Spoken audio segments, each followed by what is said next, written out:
Saudari-saudara yang terkasih di dalam Tuhan Yesus, marilah kita berdoa, doa yang diajarkan oleh Tuhan Yesus sendiri. Dalam nama Bapa dan Putra dan Roh Kudus. Amin. Bapa kami yang ada di surga, dimuliakanlah nama-Mu, datanglah kerajaan-Mu, dan jadilah kehendak-Mu di atas bumi seperti di dalam surga. Berilah kami rejeki pada hari ini, dan ampunilah kesalahan kami, seperti kami pun mengampuni yang bersalah kepada kami. Dan janganlah masukkan kami ke dalam pencobaan, tetapi bebaskanlah kami dari yang jahat. Ya Roh Kudus, hadirlah saat ini untuk memimpin dan membimbing kami dalam membaca firman Tuhan Yesus dan merenungkannya, sehingga kami dapat mengerti maknanya dan dapat kami laksanakan dalam hidup kami sehari-hari di tengah masyarakat kami. Pembacaan Injil Matius bab 11 ayat 20 sampai dengan ayat 24.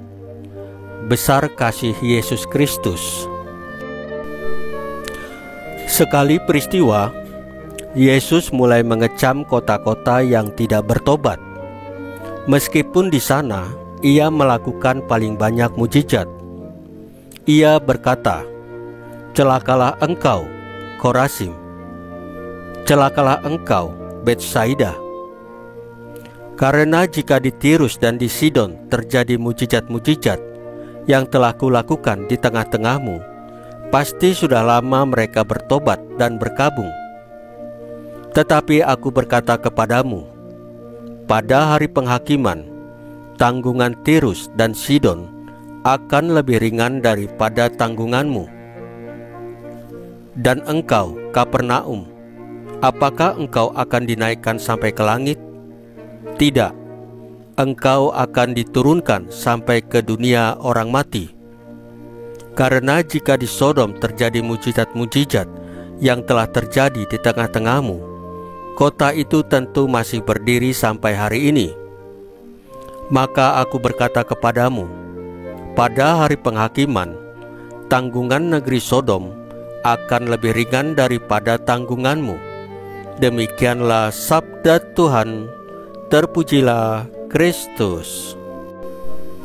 Saudari-saudara yang terkasih di dalam Tuhan Yesus, kita ini adalah manusia yang egois, yang tinggi hati, dan yang merasa kuat sendiri. Mengapa? Karena sudah nyata kasih Allah kepada kita, kasih yang menyelamatkan kita melalui putranya Tuhan Yesus Kristus.